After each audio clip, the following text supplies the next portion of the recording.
Hedgerows with two Sues.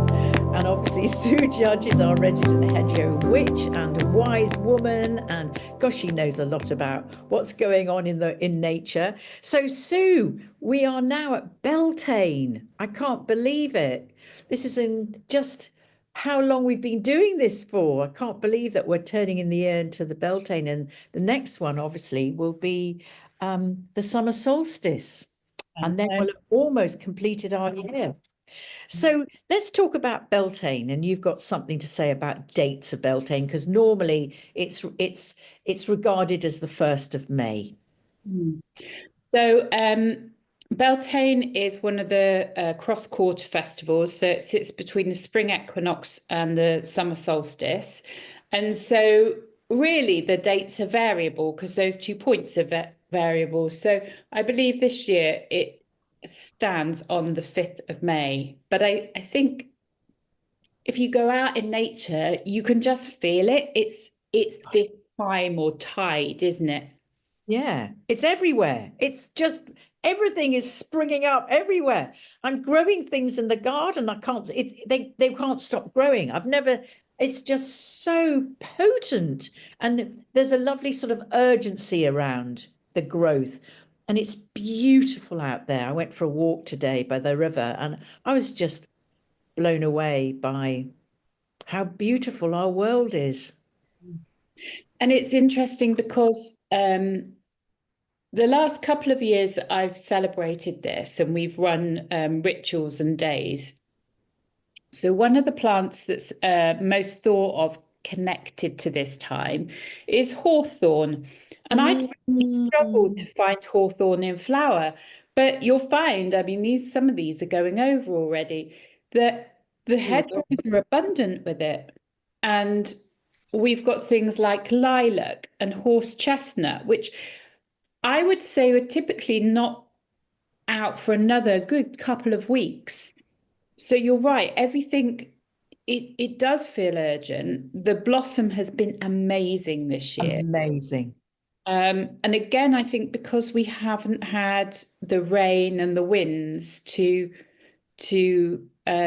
dislodge it, and things like the magnolia have been great. So from that sort of long, dark, damp winter, it feels like it's just given everyone the boost that they need. Yeah, it's the weather, isn't it? I mean, gosh, aren't we lucky at the moment? I mean, not right as well, obviously, but I am just so grateful for the sunshine here. And I want to talk about a bit about the maypole as well, because this is a time of such fertility. And we're talking about the blossom of the tree, and obviously all the blossom it turns into fruit. So I would imagine we're going to have an incredible harvest it come autumn. But tell me about we talked about apple blossom, didn't we, just before we came on?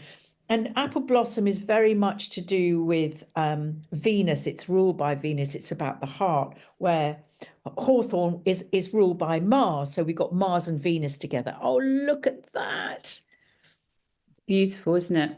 But interesting that they're all part of the rose family. Yeah. Isn't that fantastic? Gosh, is that from your garden? It's beautiful. It is. Oh. It's absolutely gorgeous, isn't it? And the slight pink at the end flower. Yeah, and brides often have it in their bouquets, that beautiful blossom. Yeah, it's so stunning, isn't it? So we're talking about time of great fertility at the moment and great love, fertility and love and sexuality and fecundity, and lots of people get pregnant at this time of year. I'm actually going down to see the Cern Abbas giant.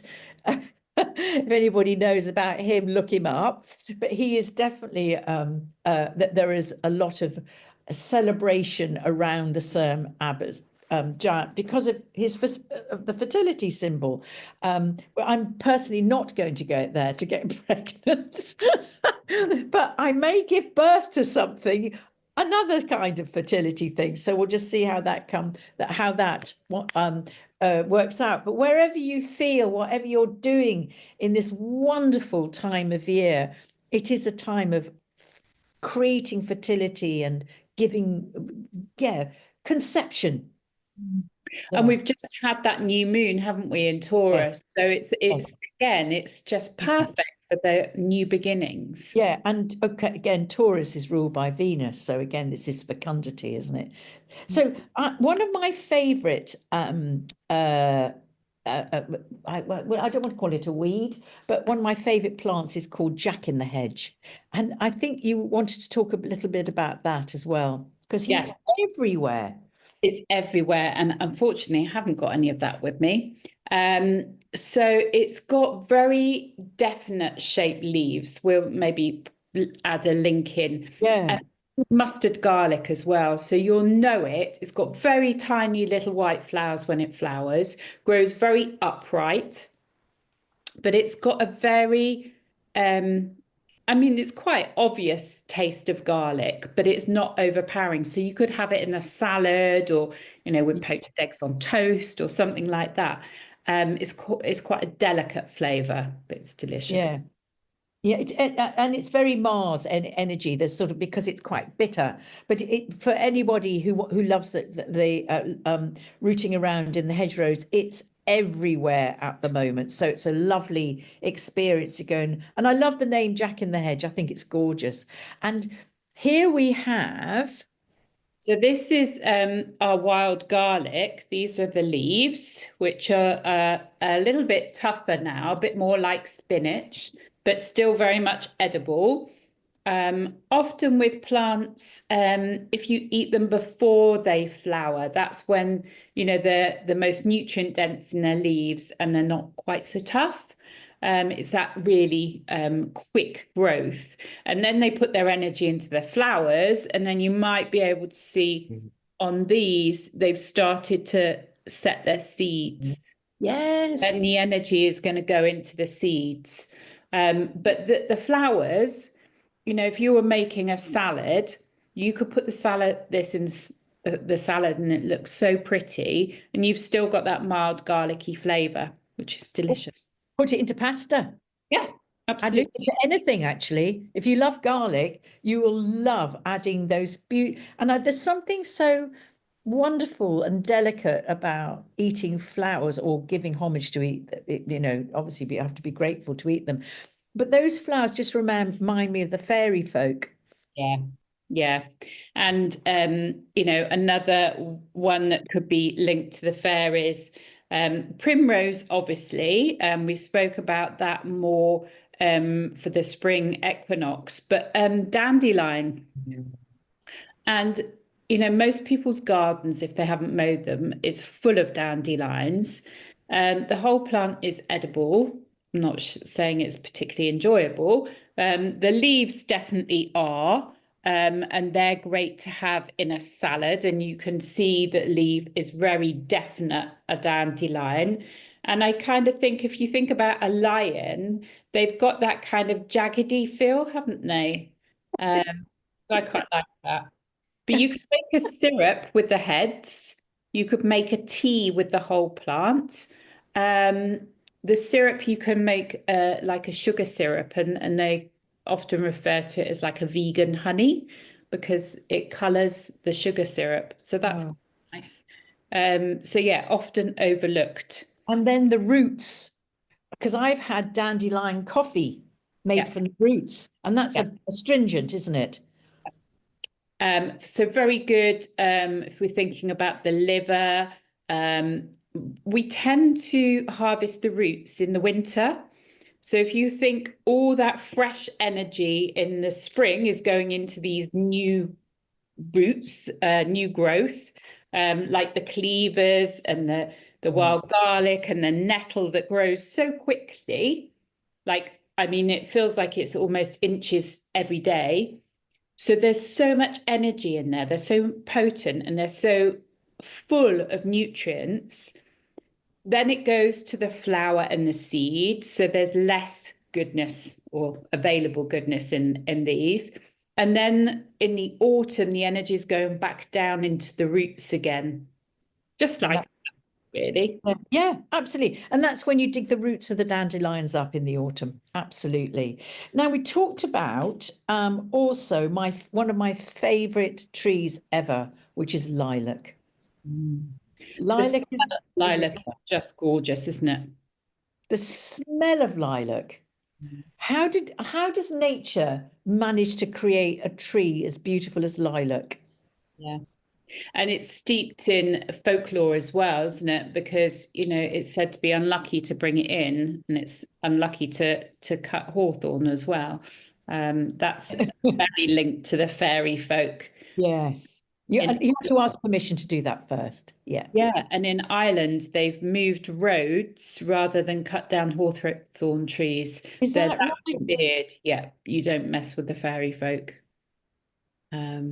Oh, they're around at the moment. They're definitely around. But tell us more about lilac.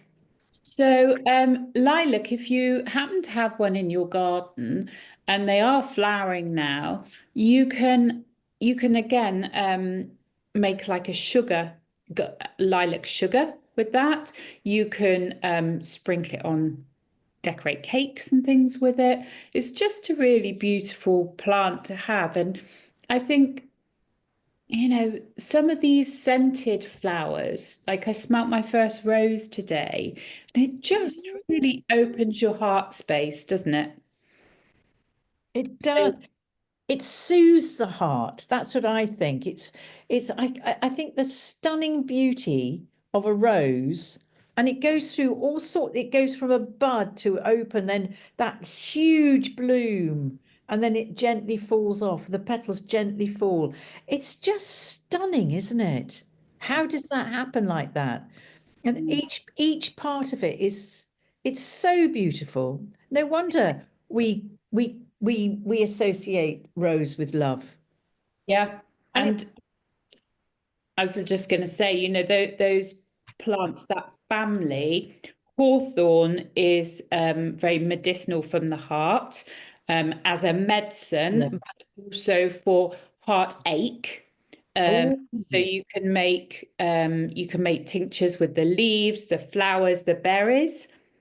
You can buy it is in a supplement form for heart conditions. So these are things, again, not to mess around with if you're not sure about them. yeah, Uh, yeah. but that, it's nature's medicine cabinet. Rose or apple blossom, if you've got either, you can steep this in hot water, make the most beautiful hot water infusion. And like you say, that the scent of the rose in particular, and there's a delicate scent to apple blossom, it is healing on many different levels. Mm. Yes, it is. It's so lovely. And it's just the time of Taurus. It roots us, doesn't it? It makes us want to go out in for a walk. It makes us want to look at all the hedgerows. It makes us want to kind of. It almost feels like for me this time of year is almost like a return to childhood because I've got all the snows the cowslips are out, and I remember as a child walking down lanes of cowslips and even being awed then in those days. But there is also danger on the riverbanks, isn't there? We need to warn people about that. Yes. So we went for a walk, didn't we, the other Yeah. so ago, and hemlock abundant along the riverbanks. And this is where I don't encourage people to pick anything from the carrot kind of family because, things like giant hogweed, cow parsley, they all look quite similar. But Angelica. yeah, Yeah. but if you don't know, Yeah. hemlock is utterly poisonous and unforgiving. And for anybody who's worried about that, hemlock grows on the water. Literally, it doesn't grow back in the hedgerows. It grows beside the water on the canals, particularly, and it's also quite prolific at the moment, obviously on the rivers. But it needs a lot of water, and it's a big big, bushy, kind of looks like the carrot family, but it's big and bushy. Celery, doesn't it? The leaves Yeah. look like celery. So just be, yeah, it looks like celery. Just be really careful when the kids are playing around there, that they just be really vigilant and teach them what is hemlock. I've never got poisoned by hemlock, and Sue's never got poisoned by hemlock. But just be very, very vigilant, because people are foraging and they don't necessarily know what they're doing. Yeah, yeah, Very true. absolutely. Yeah. Is there anything else that you would like to say um, about this time? I just want to bring something up, because um, uh, uh, Taurus is also it rules the second house in astrology, and it's to do with the body and beauty. Obviously, it's ruled by Venus, so beauty is a really important part of the Taurian experience. But it also brings up self-worth. So just be really vigilant around that if you're feeling that's been triggered, or low self-worth is being triggered at the moment for whatever reason, because people fall in love at this time of year and you may not have a partner. So just be really, yeah, just notice that. And it doesn't mean to say that you never will have a partner, but it can bring up loneliness when it's such a fertile, fecund time of year. Yeah. I think that's really lovely. And, it's a time to offer yourself that self-love, isn't it? And Yes, whether yes, it's making a tea with rose, or sitting with yes, hawthorn, or just sitting with some of the flowers. I mean, I found some horse chestnut in flower, and just sitting with the beauty. yeah. I mean, that's nourishing for the heart and healing for the heart. Can Uh, you hold that up a bit? Because it's, if you see, I mean, look at the beauty. I mean, how does nature do that? It's just stunning, isn't it? Now, we also did talk about the bluebell. we did. And so a lot of these are nearly over now, but this is another flower that I think is so closely linked to the fairy realm. Yes. So I'm very lucky in the house I moved into, I've got an abundance of bluebells in the garden. So you shouldn't pick them from the wild. It's But actually illegal, I think, to pick them from the wild. So don't. Whatever you do, do not pick bluebells in the wild. Mm. And certainly round where we live, some of the bluebell areas are then being taken over by the wild garlic, but you might have a mixture of both. But they're beautiful, and the scent of them in a bluebell wood is just. Yeah, it's something else, isn't it? And I think it just, those places now do feel very otherworldly. And Beltane, or I think the proper way to say it, and I will stand to be corrected, is something like Bealtaine. It's Yes. It's we've Bealtaine. yeah, we've simplified it a bit. But in the southern hemisphere, there are Samhain. So we think about this axis as the veils being thin to the unseen. So Absolutely, it is. And I think it's so important to talk about the Southern Hemispheres. And we do forget you, and I'm so sorry, but this time we haven't. Thank you, Sue. But you are in Samhain, where where the veils are very thin, and that's when the spirits walk forth, as we're leading into autumn and winter. So yes, and for us, it's this fairy time for me yeah, in the in the northern hemisphere. It's this sense of fairy time, where for me in Samhain it isn't fairies, it's much more gnome time. It's more, yeah, and ancestors. For me, yes, it's back to that earthiness, yes, ancestors. yeah, Yeah. the heavier elementals rather than the light fairy elementals. So Yeah. wherever you are, wherever you're walking, give thanks to the fairy elementals. They'll love it. And maybe you'll see other elementals apart from fairies too. Yeah. just taking time to, try and give yourself the space and the self-love to go and sit with a lilac tree, sit with an apple blossom, and just see what comes up for you. These are all medicinal in different ways. You don't have to ingest them. You can, some of the plants that we've talked about, but actually just coming into relationship with them can be life-changing. Absolutely. Absolutely. The heavenly, it opens up the doors, I think, to sort of the heavenly chorus. I don't know why I'm saying that, but that's what it does for me. All It's right. this time of year with you've got the larks singing, haven't you? And the nightingale might. It's fantastic. Okay, well, listen, this is lovely to chat again, Sue, and we'll be seeing everyone. Yes, on the summer solstice next time. Woohoo! See what happens by then. Goodness knows. But anyway, that's another story. Take care, everyone, and lots of love. Bye for now. Bye. Bye for now.